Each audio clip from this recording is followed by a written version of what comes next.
Esse é o nosso programa, esse é o nosso Tudo Posse. Ora, nos últimos anos, diversos episódios de morte súbita em atletas chamaram a atenção da imprensa e dos profissionais médicos para um problema até então pouco valorizado. A morte súbita é definida como um evento inesperado, com perda abrupta da consciência em até uma hora após o início dos sintomas. E ocorre geralmente em indivíduos sem sintomas relevantes. Porém, quase 90% dos casos há uma doença cardíaca não diagnosticada. Para esclarecer as causas e sintomas desse problema, a gente está recebendo aqui o cardiologista, Dr. Giulio Cesare, para explicar, para falar para a gente por que esses casos acontecem e o que os atletas, podem fazer para se verem livre desse problema. Dr. Giulio, boa tarde. Boa tarde. Obrigado pela Obrigado. presença. Olha, tem uma particularidade que eu preciso falar do Giulio aqui, né? O Giulio, eu até brinquei com ele nos bastidores quando ele chegou aqui, que ele é o melhor cardiologista que eu conheço. Porque ele é o cardiologista do Corinthians, né? Então, de coração, ele entende muito, né, doutor? Tanto deles como o meu, né? O seu, o nosso, né? Acaba sendo uma prova de fogo, né?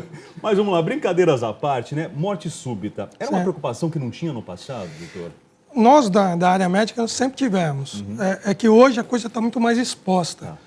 Pela mídia, o acesso à mídia é mais fácil. Antigamente, demorava-se para descobrir um caso de morte súbita ligado ao esporte. Hoje, quando ocorre uma fatalidade dessa, em questão de minutos, a notícia já se espalhou pelo mundo todo. Então, a gente consegue ter mais acesso a essas informações. Mas é um problema que sempre acontecia e agora o público em geral, os leigos, a imprensa estão conseguindo saber mais informações a respeito disso. Eu lembro de casos de jogadores que caíram em pleno jogo. Sim, né? No gramado ali. Talvez o que ficou mais marcante para nós foi do Serginho. Né? Eu não lembrava o nome, justamente, o próprio Serginho, isso é verdade. Talvez seja o mais marcante. Mas isso porque ele é famoso, mas a gente tem casos de jogadores de 16, 17 anos, em categorias de base, jogando pelo interior do país, interior de São Paulo, e sofrendo dessa fatalidade. Uma causa para isso, doutor? Tem como explicar? Como vocês falaram na abertura, a grande maioria está relacionada a problemas cardiológicos. Mais de 90% até, de 90% a 95%. E a grande maioria, quando a gente fala em atletas, nós estamos lidando com pessoas mais jovens, assim, uma faixa etária de 35 anos para baixo. Então, a grande maioria das lesões, dos problemas cardíacos são congênitos, são ligados a anomalias congênitas, seja talvez a mais preocupante é o que a gente chama de miocardiopatia hipertrófica, e leva a uma arritmia fatal. Então, a maioria das doenças cardíacas que levam à morte súbita são congênitas. Quando a gente fala de um atleta, não necessariamente profissional, acima dos 35, aí a gente já começa a incluir doenças causadas por aterosclerose, isquemia coronariana, né? Mas a grande maioria nos atletas mesmo é Mas o atleta não passa por uma bateria de exames antes de entrar no gramado? Deveria. De ingressar? Deveria. Deveria. Infelizmente, isso não é uma constante em todos os clubes. Porque a gente vê o próprio caso do Serginho, né, que foi citado aqui. Né? Para você ter uma ideia, lá no clube onde a gente trabalha, eu trabalho com futebol há 20 anos. Então, a gente prima por alguns cuidados. A gente lida desde meninos de 9 anos até 20, 21, 23 anos, né, na base. Então, assim, a gente começa, a princípio, com o eletrocardiograma, você detecta algumas coisas. Então, já aconteceu no Corinthians de a gente ter que barrar um atleta de 10 anos de idade, quer dizer, um garoto de 10 anos de idade. Propenso atleta, mas que foi detectado um problema que ele precisava resolver antes. Então, de repente, para a família isso é meio traumatizante, é um baque, mas para o garoto, a gente pensa como médico que está salvando uma vida. Então, aí, com o passar da idade, 15, 17 anos, você já inclui um teste ergométrico, que é aquele teste de esforço que você corre na esteira, você simula um estresse violento no teu coração para ver como é que você vai reagir. Um ecocardiograma, então são exames básicos. Aliás, a gente tem imagem do Serginho para mostrar, é isso, produção? Vamos dar uma olhadinha? Acho que tem fotos aí. Olha, justamente, ó. Olha aí. Foi quando aconteceu. Olha só, o Serginho caindo ali. Ele até esbarra no jogador, né? Olha ali, ó. Serginho de azul, né? Isso. É isso. Olha. E foi o fato realmente, né? O mais marcante que a gente tem memória no futebol, justamente porque ele era... Que time que ele jogava? Era Jogava o São Caetano. São Caetano, isso mesmo. São Caetano, tá aí. Agora, doutor, o senhor falou que lá pelos 10 anos de idade, de repente, já é possível barrar um garoto. Sim. Mas isso não significa que ele vai estar barrado pelo resto da vida? Não. Nós tivemos casos, inclusive lá no Corinthians, de jogadores que foi detectada uma anomalia cardiológica, foi tratado, seja por um procedimento cirúrgico ou algum outro tipo de tratamento, e voltou à sua prática normal, aí, em atividade física competitiva, inclusive. Quer dizer, o garoto, a perna dele, né? O gingado dele, ele mostra que ele é bom de bola, mas o coração não está preparado para isso. E nós estamos falando de atletas, né? Mas a preocupação nossa, inclusive, são os não atletas. Os não atletas. Aqueles que gostam de uma atividade física regular, frequentadores de academia, ou corridas, fitness, o que seja, mas que precisam estar aptos cardiologicamente para poder fazer essa atividade física. Coincidência ou não, já é o terceiro programa consecutivo que nós temos profissionais aqui justamente falando sobre essa preocupação.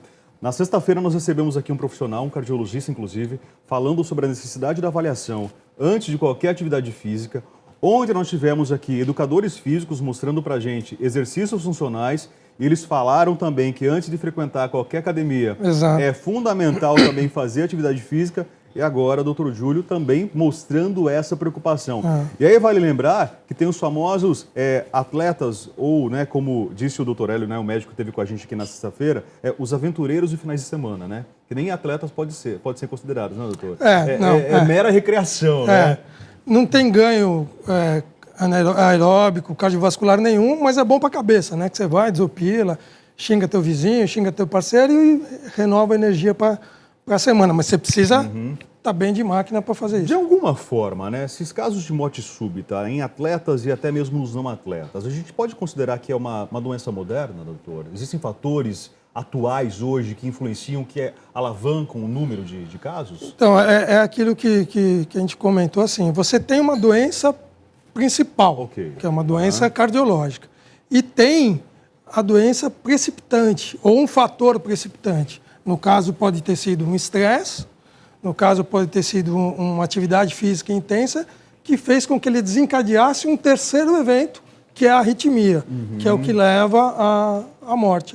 Quer dizer, você provocou aquela situação. Exato. Você tinha ela lá, você tem uma doença... Ela está adormecida. Estava ali, exato, está latente, está quietinha ali.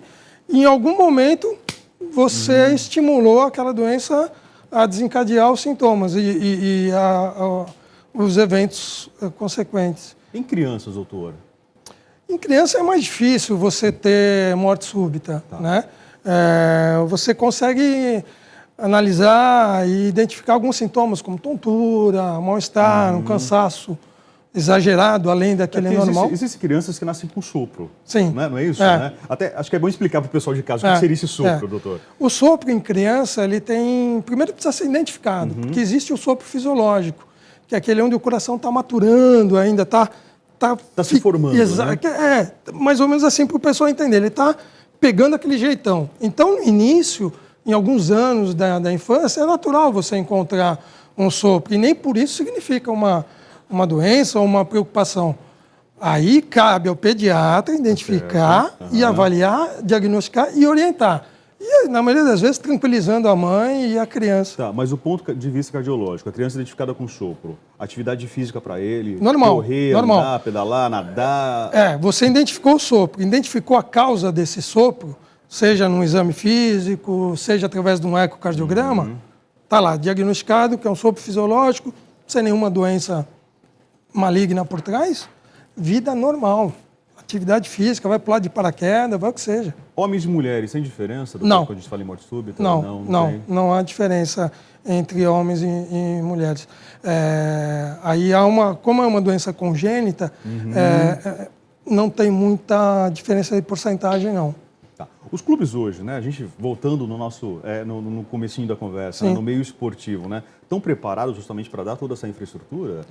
O senhor trabalha no Corinthians, né? É uma grande estrutura, né? Da mesma forma que a gente tem aqui São Paulo, tem Palmeiras, outros grandes clubes dentro da cidade de São Paulo, dentro do próprio estado de São Paulo. Mas a gente sabe que a realidade pelo Brasil afora infelizmente é bem não. diferente, né?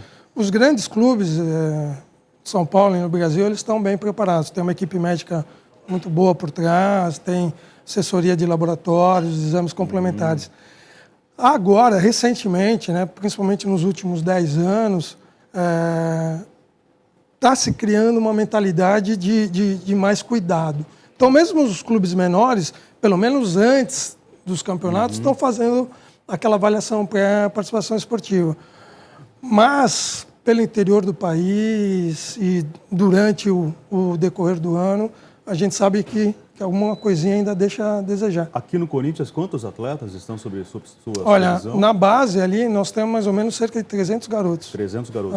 Mas o senhor não é sozinho, né? Não, nós somos uma equipe de 5. São 5 médicos e um dá apoio ao outro aí nas diferentes áreas para a gente tocar aquilo lá bem. E que tipo de exame que um garoto faz quando chega para vocês? O básico, exames de sangue para ver se tem anemia, que vai impedir ou até atrapalhar no rendimento, função renal, pelo próprio exame de sangue, algumas outras situações, como diabetes, colesterol, a gente analisa.